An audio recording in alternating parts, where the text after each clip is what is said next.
ನಮ್ಮದೇ ಸರ್ಕಾರ, ಅಲ್ಲಿ ಪೊಲೀಸ್ ಬೇಡವೇ ಬೇಡ.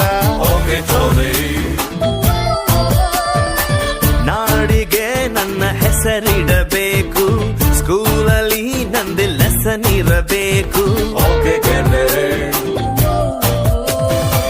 ಕನ್ನಡ ಸಿನಿಮಾ ತೆಗೆಯೋಣ್ವಾ, ಹೀರೋ ಡೇಟು ಹಿಡಿಯೋಣ್ವಾ. ಹೀರೋ ನಮಗೆ ಯಾಕೆ ಗುರು, ಚೆಕ್ಕು ಇಲ್ಲೇ ಇಲ್ವ ಗುರು. ದುಡ್ಡು ಇದ್ರೆ ದುನಿಯಾರೇ